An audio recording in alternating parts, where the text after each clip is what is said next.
6, this is Rogue 9. We have entered the target building. Holy cow, what is that?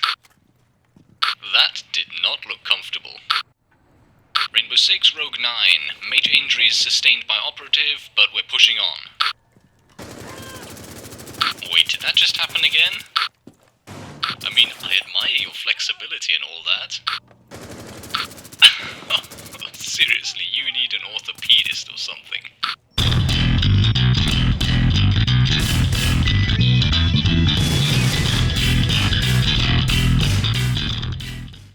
What's up guys, Rogue 9 here, and we're back with some more Rainbow Six Siege. This time we're taking an in-depth look at the firearms used by the BOPE CTU. And without further ado, let's jump straight in with the weapons used by the attacking character Capitão. One of the main weapons of Capitão is the M249 light machine gun, also known as the Squad Automatic Weapon or SAW.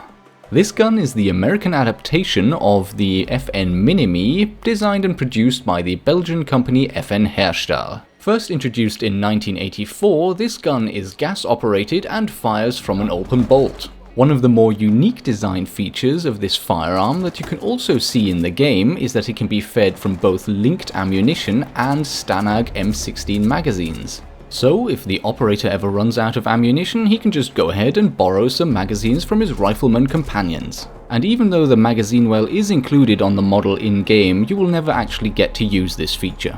Now over to the in-game stats.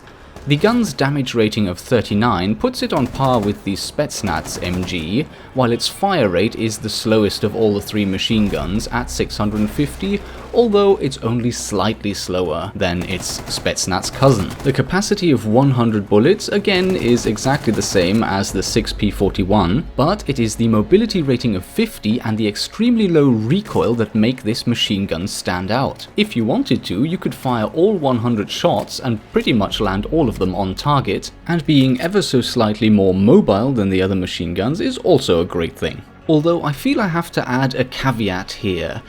All of the new BOPE weapons have a mobility rating of 50, the machine gun, the pistol, and everything in between, and I find that rather strange. I'm not quite sure what's going on there, whether the weapons really are all at maximum mobility, or maybe that's just a mistake. I did compare footage of the M249 and the G8, since IQ is also a lightly armoured and fast character, and the M249 did seem to have a smaller bullet spread when firing on the move. So maybe there's something to this mobility 50 rating, but I really can't say for sure at this stage. If there is any difference at all, it will be minor really. So in summary, I really like this machine gun. It might not fire as fast as the G8, but 650 rounds per minute is adequate, especially since the low recoil actually allows you to hit what you're aiming at.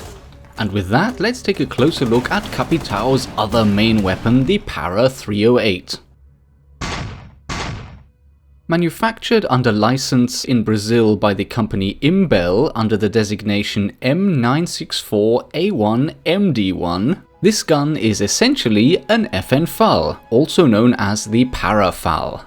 The rather complicated, long and convoluted military designation of this rifle can be broken down quite simply.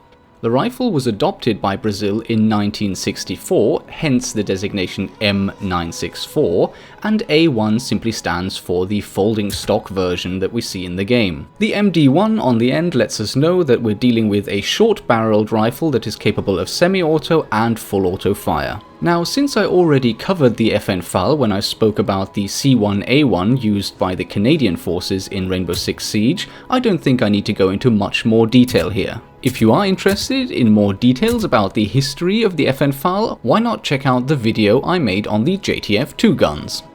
So what about the weapon's in-game stats? Its damage rating of 52 makes it one of the hardest hitting assault rifles, only matched by the Navy SEAL's Mark 17. Its fire rate of 650 rounds per minute might make it one of the slowest firing assault rifles, but compared to its main competitor, the Mark 17, it is actually quite quick, the Mark 17 having a fire rate of 585 rounds per minute. And the Para 308 or the M964A1MD, you know what, I'm just going to call it Para 308, there's probably a reason why they chose that name. So anyway, the Para 308 comes with one more significant advantage, and that is its magazine capacity of 30. And while that puts it on par with most of the other assault rifles, compared to its hard-hitting cousins, the Mark 17 and the Kammers or C1A1 used by the Canadian forces, having those 10 extra bullets can make all the difference. But the Para 308 does come with a weakness, and that is its recoil pattern. Even though you can reduce the recoil somewhat using a vertical grip, the gun's significant recoil still makes it hard to control when firing in full auto mode. If you're not used to this and you're trying to hose down an enemy at sort of medium range, you'll end up shooting most of the bullets right over the top of their head. But that being said, if you stick to small controlled bursts, this gun can be a great asset. Now over to Capitão's final weapon, his sidearm, the PRB-92. The real-life name for this weapon is in fact PT-92, and it is produced by the Brazilian manufacturer Taurus.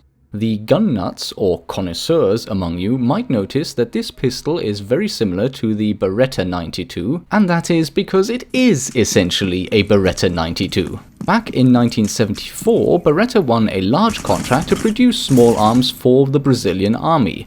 Part of this deal was that Beretta would construct a factory in Brazil. When this contract then expired in 1980, the Beretta plant was sold as is to Taurus. This local company simply then reopened the factory on the very next day with all of the experienced workforce still present and continued producing exactly the same weapons under the designation PT-92.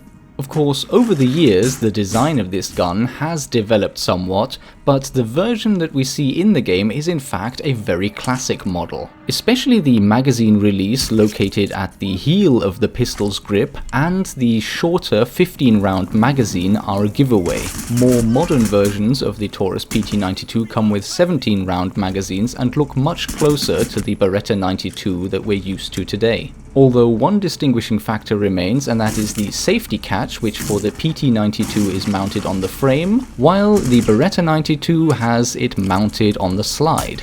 In terms of the in-game stats, the gun is fairly mediocre. Its damage rating of 39 puts it fairly in the middle of the pack of all the sidearms, comparable with the GSH-18 and only slightly stronger than the P9. Its fire rate, of course, is the standard semi-automatic and mobility is the full 50. The magazine capacity of 15 bullets once again puts this pistol firmly in the center of the pack. All in all, the PRB-92 is fairly mediocre across the entire board. It'll get the job done if you need it to, but there's certainly nothing to write home about. But of course there is this one weird old trick that allows Brazilian hood rats to modify the PRB-92 to make it much stronger at very short range. Let me now show you the BOPE defender Kuvira's weapons and all will become clear. And since we're at it, why not start with her pistol? Kuvira's Louise is, in essence, simply a Taurus PT-92 with a moderator attached and here is the secret trick, a dirty bandage wrapped around the moderator. And this one strange trick used by housewives throughout Brazil turns this off-the-shelf PT-92 into a voracious monster of the night, as its name implies. Louise, of course, being an ugly werewolf-type creature of the Guarani mythology of Southern America. But apart from all of this nonsense, at the end of the day we're still dealing with a PT-92 and all of the in-game stats match the PRB-92 used by Capitão except for the damage rating, and that is a whopping 99. Well, holy cow, Rogue 9, that must make it the best pistol in the game by far. Well, don't get too excited just quite yet, because as we all know, if you wrap a dirty bandage around your sound moderator, your pistol will become extremely strong at very close range, but the damage done by the bullet will decrease extremely quickly once the range increases. I will in fact be conducting further tests to find out exactly what kind of damage you can expect at what ranges, but preliminary tests show that once you get beyond sort of the length of a room, 5 or 6 meters, the gun does normal damage as other pistols will. So really, if you want to take advantage of the full 99 damage rating, you basically have to be touching your enemy. And even then, the gun has another feature, and that is that it does not kill player-controlled enemies outright even when you shoot them in the head, but rather transfers them into the down not out state. This of course is done so that you can use Kuvira's interrogation technique once your enemies are down.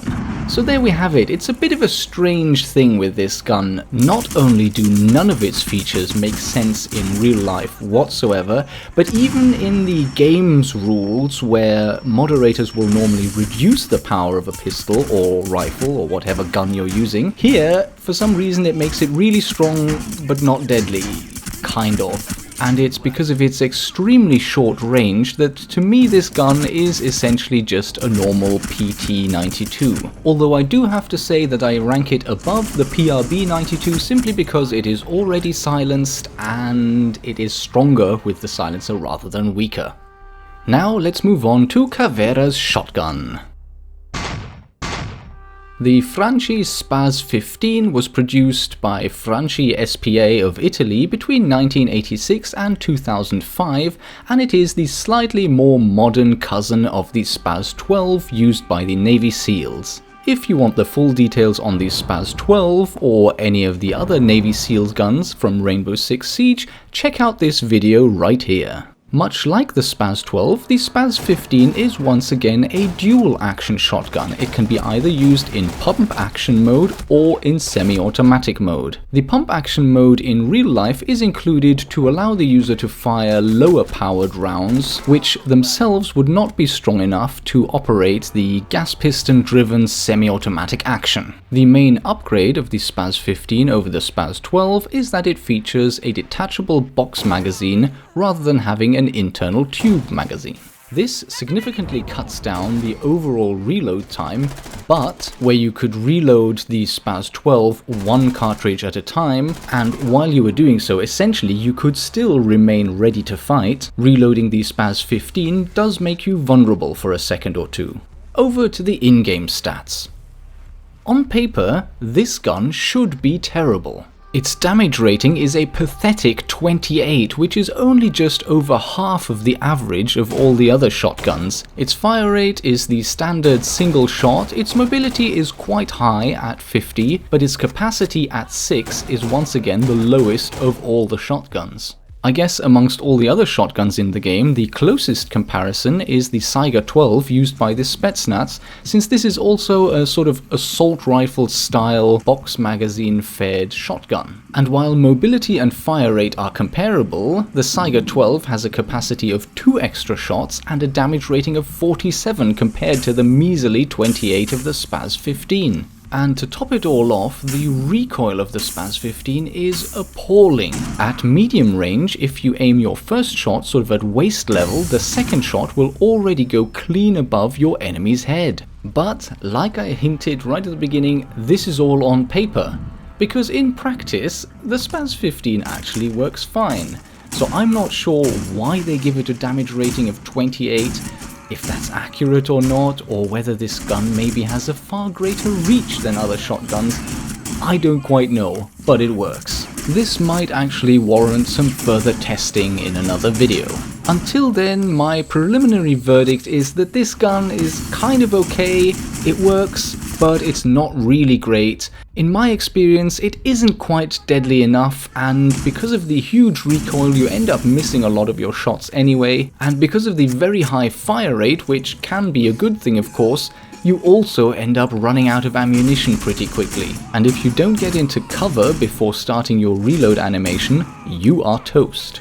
And last but not least, let's head over and take a closer look at Kuvira's submachine gun. The M12 9mm submachine gun was designed in 1959 by the Italian company Beretta and has been in production since the early 1960s. And just like with the PT-92, the version of the gun that we see in the game is most likely the one produced by Taurus named the M972. And as we know by now, that gives us the date that the Brazilian army adopted this weapon, 1972. Since this is quite a classic gun, it is blowback operated and fires from an open bolt. And the classic design of this weapon is also reflected in the in-game stats. The gun's damage rating of 36 only puts it 2 below the strongest submachine guns in the game, the UMP-45 and the 9mm C1, but at the same time it puts it on par with the MP7 and the 9x19 VSN. So that makes it a relatively strong gun, although not unrivaled. But that's just about where the strengths of this gun end and the weaknesses start. The firing rate is an appalling 550 rounds per minute, which is even slower than the 9mm C1. And even though the mobility is once again listed as 50, which makes it the highest of all submachine guns, the capacity is only 30 bullets, which is just about the same as for any other submachine gun. If you multiply the damage rating with the fire rate, this gives you sort of a maximum damage output per minute. And with the M12, that comes up to 19,800.